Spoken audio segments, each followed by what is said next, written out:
Boa noite, meu nome é Haroldo, como vocês já sabem, alguns, né?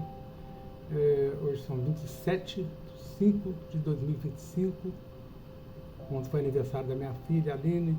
Meus parabéns, que Jesus te abençoe mais uma vez, né? Meus parabéns mais uma vez, que Jesus te abençoe sempre, minha filha, tá bom? Te amo muito. E vamos começar com o livro Caminho, Verdade e Vida, mais um capítulo. Hoje o capítulo 74, Mãos Limpas. Vamos ver o que diz aqui o Paulo, né?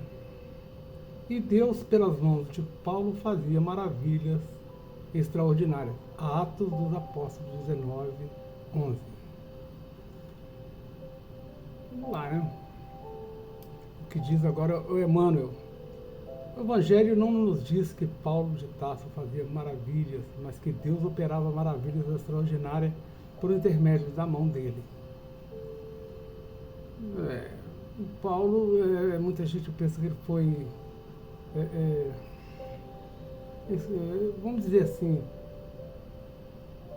privilegiado, coisa e tal, mas não foi não, tá? Todo mundo passa pelas mesmas etapas da vida, todo mundo sabe a história de Paulo, e ele já estava preparado para tudo isso, né? Ele já veio ao mundo preparado para essas coisas, porque a vida é assim, ninguém vai direto para a angelitude, nem para a santidade, ninguém vai direto para essas coisas grandes, que Paulo foi o responsável pela a sobrevivência do Evangelho, tá? O Paulo foi o grande responsável por isso, porque ele saiu pregando para tudo quanto é lado, e tomando pedrada, e tomando não, e tomando vaia, e tomando tudo quanto há. Foi assim, né? Todo mundo sabe o que o Paulo passou, tá? Para chegar onde chegou. O pai parece sempre o mesmo, utilizando todos os filhos que lhe apresentarem mãos limpas. Então, seja, mãos limpas é o principal. O que é mãos limpas? A consciência limpa também, né? Consciência, mãos, pessoas que estão adiante da gente, evolução, sem maldade, caridade, só mesmo Evangelho, tanto que chegou num ponto que ele disse: não sou eu que vivo, mas o Cristo que vive em mim. Vocês podem pegar lá as cartas de Paulo, e vocês vão achar isso aí, tá bom? Paulo disse isso: não sou eu que vivo, mas o Cristo vive em mim. Eu estou crucificado com ele, olha para vocês verem. Esses são mãos limpas. Muitos espíritos mais convencionalistas que propriamente religiosos encontram nessa notícia dos Atos uma informação sobre determinados privilégios que teriam sido concedidos ao apóstolo. Eu acabei de dizer, privilégio nenhum, né? Foi merecimento mesmo, né? Ele tinha esse merecimento, ele tinha essa condição, porque ninguém é privilegiado, né? Deus não privilegiou ninguém. Todo mundo começou simples e ignorante, né? Antes de tudo, porém, é preciso saber que semelhante concessão não é exclusiva. A maioria dos crentes prefere fixar Paulo santificado sem apreciar o trabalho militante. Muita gente gosta de falar do Paulo santificado, mas não fala do trabalho imenso, imenso, que eu acabei de dizer agora. Paulo foi o responsável pela sobrevivência do Evangelho, do cristianismo, porque ele foi o maior divulgador. Não, claro, não desfazendo de João, que para mim é o escolhido meu, né? E Mateus, e Lucas, Marcos, né? Mas Paulo lutou muito, brigou muito pelo Evangelho, foi muito vaiado, muito apedrejado, muito sacrificado. E ele nunca largou o tear, que era a sua profissão, né? Era trabalhar no tear, até velhinho ele trabalhando naquele tear. É impressionante. Quanto custou ao apóstolo a limpeza das mãos? Raros indagam relativamente a isso, né? Recordemos que o amigo da gentilidade fora rabino famoso em Jerusalém. Não esqueçamos que Paulo foi um rabino famoso em Jerusalém. inclusive era perseguidor de cristãos. Não é mole não, né? Ele era perseguidor de cristãos. Movimentara-se entre elevados encargos públicos, detivera dominadoras situações, no entanto, para que o Todo-Poderoso lhe utilizasse as mãos, sofreu todas as humilhações, dispôs-se a todos os sacrifícios pelo bem dos semelhantes. Fez isso tudo pelo bem da gente, pelo bem dos semelhantes, né? A gente sabe o que ele passou na estrada de Damasco, na entrada na porta de Damasco, quando Jesus conversou com ele só viu a luz, tá? Ele não viu Jesus, não. Ele só viu a luz e ficou cego e caiu do cavalo. Né? E foi curado puramente pela pessoa que ele estava procurando para aprender. Então, a gente vai vendo que a história de Paulo não foi fácil, não. Não foi simples, não. Não foi assim, não. Não foi de mão beijada, não foi privilégio nenhum, não. Ele correu atrás, sacrificou. Eu lembro de uma passagem do Paulo, me parece, na Grécia, em que ele começou a fazer uma palestra falando sobre o cristianismo. O povo todo estava lotado, o povo todo, quando ele começou a falar das coisas do Cristo, o pessoal foi embora, deixou ele falando sozinho. Tem essa passagem aí, no Coliseu, né? Então a gente vai ver que o Paulo enfrentou barras e mais barras, né? Ele fugiu pro deserto para poder estudar, para poder aprender sobre o cristianismo. Paulo não teve moleza, não, ó. A gente tem tudo nas mãos aí, ó, e não faz nada, mas a gente é pequeno demais ainda, né? Estamos crescendo aos poucos, vamos chegar lá. Ensinou o Evangelho sobre zombarias, açoites, aflições e pedradas. Apesar de escrever luminosas epístolas, jamais abandonou o tiar humilde, até a velhice do corpo. Disse lá em cima, né? Ele sofreu zombarias demais. O pessoal ria dele, zombava, fora os açoites, né, chicotes de outras coisas, aflições demais, muita confusão na cabeça dele, e pedradas, jogavam pedras nele quando ele começava a falar do Evangelho. Apesar disso, escreveu luminosas epístolas, jamais abandonou o tear humilde, até a velhice do corpo. Você vê que as epístolas do Paulo são de uma grandiosidade sem tamanho. Você pega lá, vai estudar Paulo, vai ver o quanto Paulo andou pregando o Evangelho, vai ver, pega um mapa igual a gente já fez lá na Casa Espírita e segue para você ver o tanto que o Paulo andou, quilômetros e mais quilômetros e mais quilômetros e mais quilômetros, pregando o Evangelho, viajando.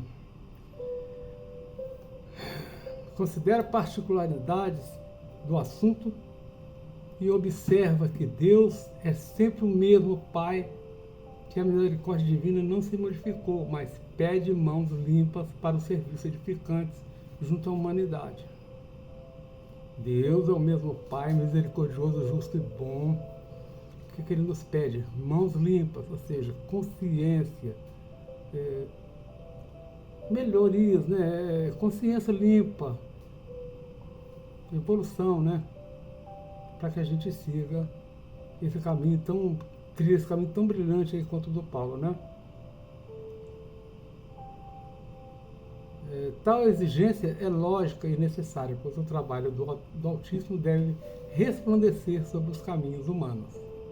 Então, precisamos crescer, precisamos caminhar rumo à evolução, precisamos lutar para que possamos, pelo menos melhorar. Não estou dizendo chegar até o ponto do Paulo ainda não, mas a gente precisa pensar nisso com mais carinho, né? A gente precisa pensar com mais calma, mais carinho, mais dedicação, né? Nós precisamos crescer, gente. Muito. Nós estamos muito parados. Nós estamos muito parados no tempo. Esses ensinamentos nos fazem lembrar que até para o trabalho de edificante só seremos abençoados o que nos leva a fazer prodígios, se tivermos digno dele. Nenhum trabalho de alta envergadura é dado a um despreparado. Você não vai pôr um carro na mão de uma pessoa que nunca dirigiu. Você não vai pôr um avião na mão de uma pessoa que nunca pilotou, né? Que nunca foi piloto. Então, a mesma coisa é isso aí.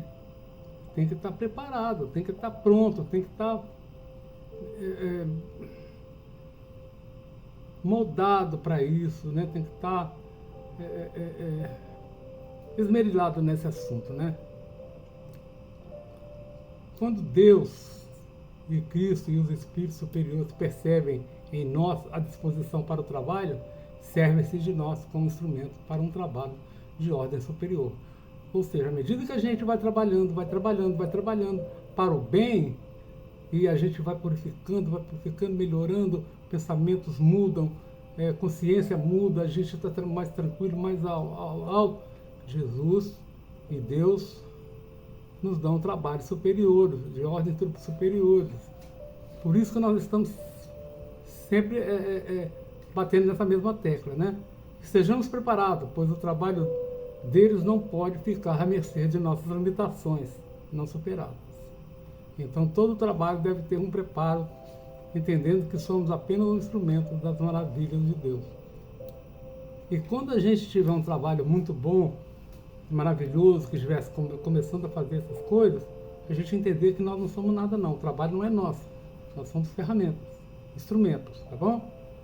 Aproveitemos essa última hora, pois ainda podemos fazer muito pelos nossos semelhantes, em consequência por nós mesmos, aos devotados de trabalhadores de mãos limpas, o que significa a mortificação do homem velho em nós, ou seja, a modificação do homem velho no homem novo, no homem preparado, no homem mais simples, mais humilde, mais sem orgulho, vaidade, essas coisas todas, tá? Deus confiará as missões mais cruciais, como diz o Espírito de Verdade em Evangelho segundo o Espiritismo, capítulo 20, os trabalhadores da última hora, item 5. Deus procede, neste momento, ao censo dos seus servidores fiéis e já marcou com o dedo aqueles cujo devotamento apenas aparente, a fim de que não usurpem os salários dos servidores animosos. Pois aos que não recuarem diante de suas tarefas, que ele vai confiar os postos mais difíceis na grande obra da regeneração pelo Espírito, pelo Espiritismo. Cumprir-se-ão essas palavras: os primeiros serão últimos e os últimos serão primeiros no reino dos céus. O Espírito de Verdade, Paris, 1862. Então a gente vai estar pronto quando Deus achar que estamos, quando Jesus também achar que estamos prontos para levar essa palavra, essa luta, essa bondade, né? Essa pureza, né? Nos nossos corações puros, já sem orgulho, vaidade, ignorância, tanta arrogância, né? Tanta coisa que a gente carrega com a gente, muita mágoa, muita coisa assim, que a gente precisa desfazer disso, jogar isso fora, tirar isso da nossa bagagem, né? Nós precisamos deixar a nossa bagagem limpa mesmo, assim, limpar mesmo os nossos corações, para que a gente possa chegar lá, porque Deus é misericordioso, super misericordioso, justo e bom. Que Deus nos ajude, que Deus nos abençoe. Vamos ficando por aqui agradecendo a vocês pela paciência de estar me ouvindo. Mais um estudo para que possamos estudar juntos, né? Que eu também estou aprendendo com vocês, aí vocês vão aprendendo comigo. Não deixe de inscrever no canal, não deixe de dar o seu like, não deixe de compartilhar esse vídeo, não deixe, porque é para crescer o canal.